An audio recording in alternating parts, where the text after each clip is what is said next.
लद्दाख में तनाव के दौरान सेना ने बदली रणनीति। चीन और पाकिस्तान दोनों मोर्चों पर तैयारी की। पूर्वी लद्दाख में चीन के साथ चल रहे तनाव के बीच भारतीय सेना खुद को दो मोर्चों पर जंग के हिसाब से तैयार कर रही है। इससे सेना को चीन और पाकिस्तान दोनों से निपटने में मदद मिलेगी। चीन से लगने वाली लाइन ऑफ एक्चुअल कंट्रोल पर कभी जंग जैसे हालात न रहने से अब तक भारत का ध्यान सिर्फ पाकिस्तान की ओर रहता था। हालांकि लाइन ऑफ एक्चुअल कंट्रोल पर स्थिति बदलने के बावजूद अब भी पश्चिमी सीमा पर यानी पाकिस्तान से लगने वाली सीमा पर युद्ध से जुड़ी तैयारियां ज्यादा हैं। इसे ऐसे समझा जा सकता है कि सेना की 3 स्ट्राइक कॉर्प्स यहां तैनात हैं। वहीं नॉर्दर्न बॉर्डर यानी चीन सीमा के लिए सिर्फ एक माउंटेन स्ट्राइक कोर बनाई गई है। सरकार से जुड़े सूत्रों के मुताबिक चीन के साथ चल रहे तनाव के बीच एडिशनल फोर्स या नई स्ट्राइक कॉर्प्स तैनात करने की जरूरत नहीं है। सेना इस तरह तैयार हो रही है कि दोनों मोर्चे एक साथ संभाले जा सकें। वेस्टर्न फ्रंट के तहत भोपाल की 21 स्ट्राइक कॉर्प्स के साथ साथ मथुरा की स्ट्राइक 1 और अंबाला में खड़क कॉर्प्स आती है।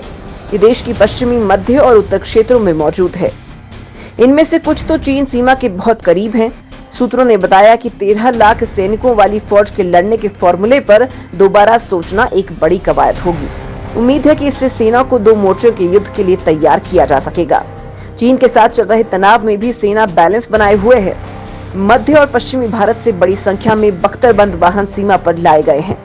सेना ने कई लड़ाकू वाहन और T-90, T-72 टैंक तैनात किए हैं। ये तैयारी लद्दाख सेक्टर के सामने चीनी फौज की मौजूदगी को देखते हुए की गई है।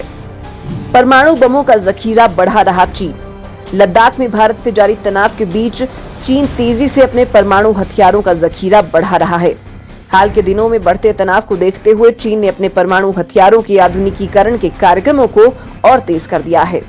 फेडरेशन ऑफ अमेरिकन साइंटिस्ट की रिपोर्ट में कहा गया है कि एशिया में परमाणु हथियारों की संख्या के मामले में चीन पहले स्थान पर काबिज है। वो नए परमाणु हथियारों को विकसित कर रहा है। पानी के अंदर परमाणु हथियारों की तैनाती के लिए चीन बड़ी संख्या में पनडुब्बियों का भी निर्माण कर रहा है। इस रिपोर्ट में चीन के सभी परमाणु बमों और उनकी ताकत के बारे में भी बताया गया है।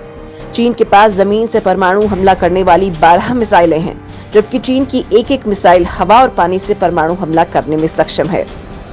2020 की अमेरिकी सेना की रिपोर्ट के अनुसार दावा किया गया था कि चीन के पास 200 एक्टिव परमाणु बम हैं। वहीं चीन के पास कुल परमाणु बमों की संख्या लगभग 350 के करीब है। इनमें से 240 परमाणु वॉरहेड्स को ऑपरेशनल लैंड बेस्ड बैलिस्टिक मिसाइलों में फिट किया गया है, जबकि 48 सी बेस्ड बैलिस्टिक मिसाइलों और 20 न्यूक्लियर ग्रेविटी बमों में प्रयोग किए गए हैं। बचे हुए वॉरहेड्स को रिजर्व में भी रखा गया है। चीन ने उल्टा भारत पर मढ़ा दोष। चीन के विदेश मंत्रालय ने कहा कि बीजिंग और नई दिल्ली के बीच अच्छे संबंध बनाए रखने के लिए दोनों देशों को प्रयास करने की जरूरत है। ये भी माना कि अच्छे संबंध से दोनों देशों का फायदा है, लेकिन मौजूदा सीमा विवाद के लिए सारा दोष एक बार फिर भारत पर मढ़ने की कोशिश की है। चीनी विदेश मंत्रालय की प्रवक्ता हुआ चुनिंग ने विदेश मंत्री एस जयशंकर के बयान पर ये बात कही है। जयशंकर ने कहा था कि चीन ने भारत को वास्तविक नियंत्रण रेखा पर बड़ी तादाद में सैन्य बल की तैनाती के लिए 5 अलग वजह बता चुका है और द्विपक्षीय समझौतों के उल्लंघन ने आपसी संबंधों को बड़ा नुकसान पहुंचाया है। उन्होंने बुधवार को ऑस्ट्रेलियाई थिंक टैंक लावी इंस्टीट्यूट द्वारा आयोजित ऑनलाइन संवाद सत्र में पूर्वी लद्दाख में भारत और चीन के बीच महीनों से जारी सैन्य गतिरोध के आलोक में ये बात कही थी।